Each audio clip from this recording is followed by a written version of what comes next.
So we have been discussing this problem of the finite element model not being uh, very usable for the detailer in many occasions. We discussed this for the case of horizontal bracing and purlins and girts. And in those cases, the solution is not that difficult for the detailer. If they want, they can quite easily modify the exact orientation and location of the members without actually ruining or breaking the finite element model. But when it got to vertical bracing, we saw that it's not that easy. In fact, for most people, it's almost impossible because the angle of the member needs to be changed, and sometimes the start point needs to remain the same, and only the end point needs to move, or the start points and the end points both need to move, but they need to move in different directions or in different amounts in order to have a properly detailed model. This situation is even worsened in the case of trusses. So in this video, we will be discussing what kind of problems people who are detailing trusses they have when they receive a finite element model, and what are the typical things they will do. So now to begin, let's actually try to enter this truss, which I've left blank intentionally to take you through the problems faced by the detailer. So let me go to the edit menu and create a construction line on the left, and like that. And I can just double click this and change the offsets to a slightly bigger number. And now I can just copy this construction line to the right, say 12 copies. This distance is 12 meters, by the way. This height is 6.5 meters over here, 5 meters over here. Let me just copy those construction lines. So we have the construction lines, and now we can zoom in, and I've already entered the top chord and the bottom chord. And usually it's a requirement with the top chord to be set as behind. So this it's not you don't enter it something like this, or it's usually preferred to because the architect has usually given this level. So all detailers would prefer to then enter this element as behind 0, so that even if the profile changes or the profile becomes bigger or larger, it becomes larger in this direction and doesn't really ruin this level. So this is typical practice. We don't need to discuss that too much. And similarly, the bottom level, sometimes you have the clearance given over here for the truss, so it's preferred to be entered like so that it's located as shown on the screen as front 0. Now, when we start entering, if you go to the steel menu and we start entering more trusses, so let's just go in and start entering a truss. I can just go in, enter. As you can see, the finite element model is being preserved. I immediately get a blue node over here. I can continue like that, like that, like that, and all the way till the end, but we're not going to waste time on that. So let me just zoom in and show you a problem. Now, most detailers will actually just leave this as it is, the way you see it on the screen. And this is unfortunately not correct. And the reason for that is that if you these are connections. The connections over here will be welded connections, and for it to be a proper detail, the axis, the gravity axis, is the center of gravity axis of all these. So if you were to, for example, study this joint over here, this member over here has a center of gravity. It's a line somewhere. It's not in the center of this angle. So this angle is 80 by 8. The center of gravity is probably closer to this flange over there. It's going somewhere like that. And similarly, the center of gravity of this vertical member is somewhere over here, and the center of gravity of the vertical member is somewhere over here. If I were to draw these gravity lines, we will see the problem. So let me just let me just hide these ones, so that, or I can even delete them right now. I don't need them. What I'll do is I'll just select these elements, and in my steel menu, there is under manual adjust, there is a command for drawing gravity lines. and just all you need to do is just select the members, and you have the option of either drawing the gravity line or the bolt line. If it's a bolted connection, it might be better to draw the bolt lines, but you can also draw the gravity lines, which is what we need in our case, because trusses are always welded until you get to the splicing point. So I'm going to draw the gravity line, and when I say press OK, these gravity lines are drawn on the screen. And these gravity lines actually are drawn at the exact location where the center of gravity of these members are. So you can see that this element has a center of gravity line over here, this one is over here, and this one is over here. But you immediately see the problem. The problem is that these lines are not they have to pass through the same point. Had there been only two elements, had this element not existed, for example, then any solution would have worked because two lines always intersect. But for three lines to intersect, 3 or 4 lines to intersect at the same point, we need to play some tricks. And this is something which the detailers find difficult to do or time consuming to do, especially those who are new at the job and who are not very experienced. First of all, the biggest problem they'll face is that they won't recall how far from the back this center line will be, because this number changes and these are not even round numbers. So probably this number is, let me just measure this. So this number for this element is about so 22.550581 millimeters. That's the exact number given in the codes. So or by doing the calculation.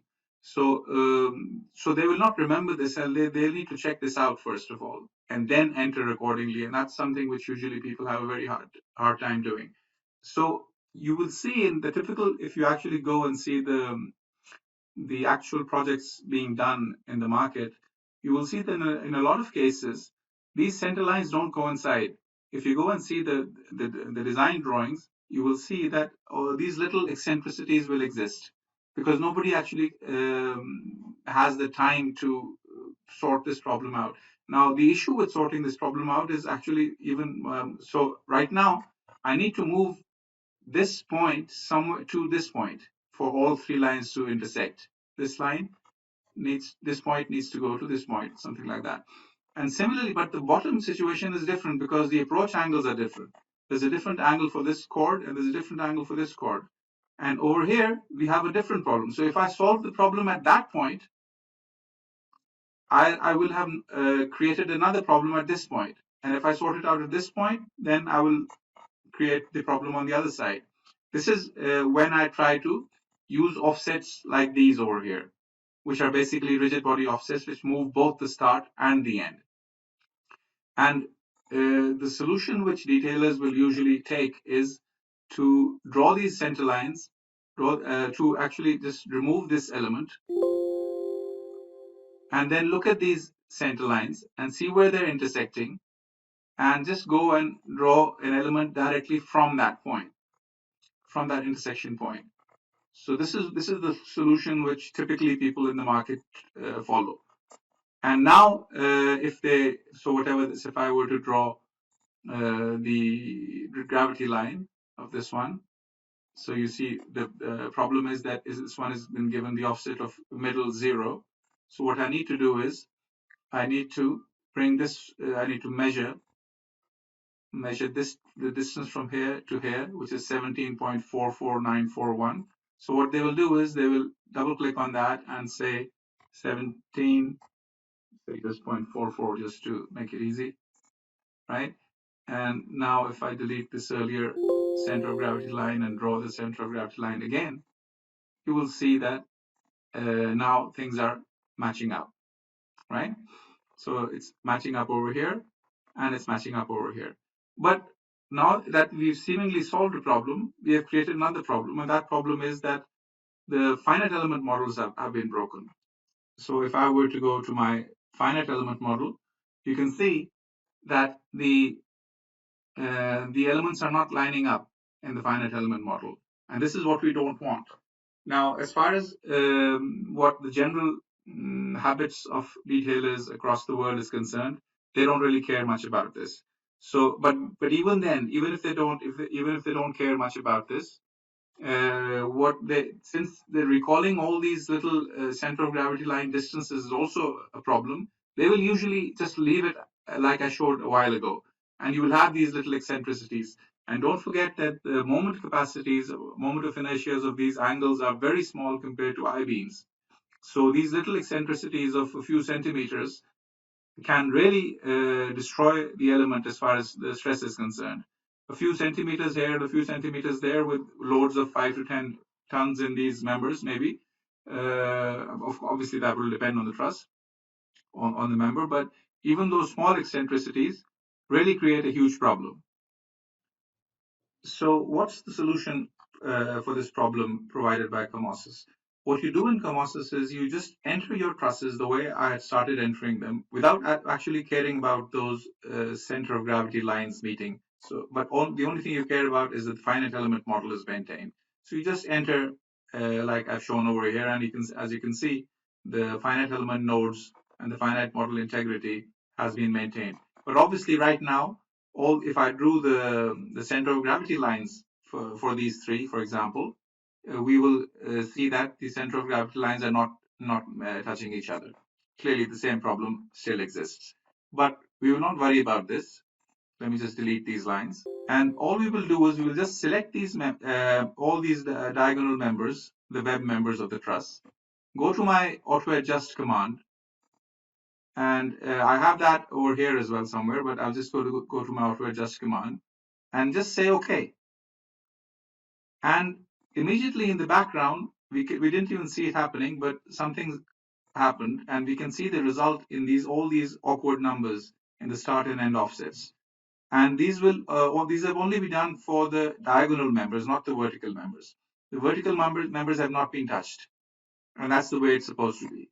The diagonal members have been adjusted in such a way that now if I were to just take all of them and create my gravity lines once again and zoom in, we will see that now miraculously the gravity lines of all three members are passing through a single point, and the finite element model integrity has been maintained.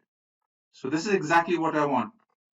So now the question would be, if I have sorted this point out, what about the other point? Maybe I've ruined the other one. So if I go down there, I see that over here also, the situation with the gravity lines is perfect. It's just the way I want it. Similarly, if I zoom in over there, there is no issue. If I zoom in to this point, the gravity lines are in perfect accordance with each other. And the reason why it was able to do so was by providing these start and end offsets in the X and Z directions. These directions could sometimes it will be in the Y direction, depending on how the orientation will be. But calculating these numbers for the average user is extremely difficult. And what the program does for you, it ensures that the finite element model integrity is maintained, and yet the physical members actually pass through the single point. So if I were to zoom out, I can just say Alt D and see that my finite element is still exactly where it should be, and yet my physical members are also exactly where they should be. This is not a small problem that we have solved. The existence of this problem actually makes all transformation from finite element packages into detailing packages quite meaningless when it comes to trusses. Because either the first thing the detailers do is just delete all the truss members and the vertical bracing members and all and just re-enter them, and thereby basically do the whole modeling process again. But not only do they do the modeling process again, but any information which had been transferred as far as the loads and load combinations are concerned is also lost in that process.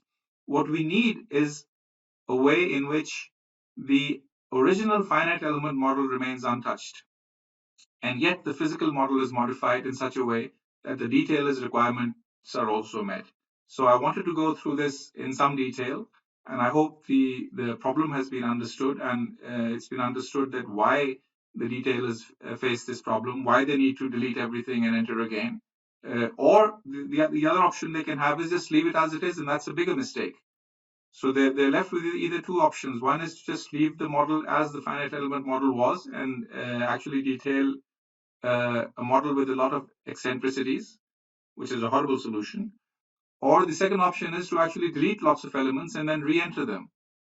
So both these solutions are not ideal, and both these solutions can have large ramifications on the final behavior of the structure. In Comosys, you have a much better solution, which you can maintain the integrity of the finite element model and also make sure that the detailer can create a model with zero eccentricities. So, in summary, we can say that once we receive the finite element model, once the analysis and design has been finalized, all we need to do is just take that model and select the various members and use the auto adjust command over here, which, by the way, has a lot of parameters which you can modify, and you have a lot of control over how the adjustment will be made. But just select the members and press OK, or do the manual adjustment yourself. That also takes a few clicks, and the amount of time it's going to take you to get from a finite element model with lots of eccentricities to a model which is both it's still the finite element model. It's still holding its value as a finite element model, but the eccentricities have been removed in the case of vertical bracings, in the case of trusses, and also for the other cases like purlins and girts and horizontal bracings, for example. They have been reoriented and relocated to points to heights or locations or depths in the floor or whatever the particular variable may be, so that is exactly where you want where the detailer would want them to be. So a very quick solution. You don't lose the modeling of the finite element guy that a person has spent, the engineer has spent hours, days, weeks, sometimes months on the model, and there's no point in spending those months again for the detailer. We want to keep the same model. We want to retain the finite element model integrity. We want to retain the loads which are already in there as far as Comosys is concerned, and yet we want to use the same model for detailing. And this is the power of auto adjust, and this is the power of adjusting the members without ruining the finite element model.